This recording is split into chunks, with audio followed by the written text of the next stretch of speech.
Multiverse theory की कहानी धरती, अंतरिक्ष और ब्रह्मांड से परे एक रहस्यमय सवाल अक्सर उठता है। क्या यह ब्रह्मांड जिसमें हम रहते हैं अकेला है या फिर और भी ब्रह्मांड मौजूद हैं? इसी सवाल के जवाब में वैज्ञानिकों ने एक अद्भुत सिद्धांत दिया है, मल्टीवर्स थ्योरी।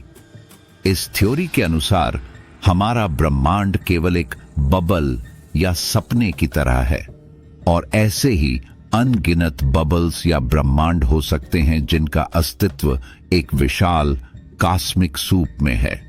हर बबल का अपना अलग नियम, समय और भौतिकी हो सकता है। हो सकता है किसी ब्रह्मांड में समय उल्टा चलता हो तो किसी और ब्रह्मांड में प्रकाश की गति अलग हो। मल्टीवर्स थ्योरी का आधार कई वैज्ञानिक मॉडलों और विचारों पर टिका है। उदाहरण के लिए, क्वांटम मैकेनिक्स कहता है कि हर बार जब कोई निर्णय होता है, एक नई संभावना जन्म लेती है।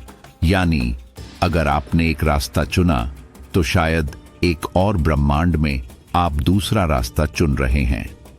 दूसरी ओर, कॉस्मिक इन्फ्लेशन थ्योरी कहती है कि जब हमारा ब्रह्मांड बना तो यह एक विशाल विस्फोट, बिग बैंग के साथ फैला, लेकिन इस विस्तार के दौरान कई अन्य ब्रह्मांड भी जन्म ले सकते थे।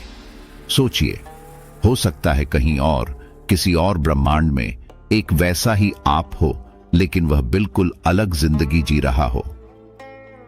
मल्टीवर्स थ्योरी हमें यह सोचने पर मजबूर करती है कि हमारा अस्तित्व कितना छोटा और कितना अनोखा है। हालांकि यह थ्योरी अभी सिर्फ कल्पना और गणनाओं तक सीमित है, लेकिन क्या पता आने वाले समय में हम इस अद्भुत सत्य को खोज पाएं। तो यह थी मल्टीवर्स की कहानी, जो हमें बताती है कि हम अकेले नहीं हो सकते, बल्कि शायद अनगिनत संभावनाओं का हिस्सा हैं।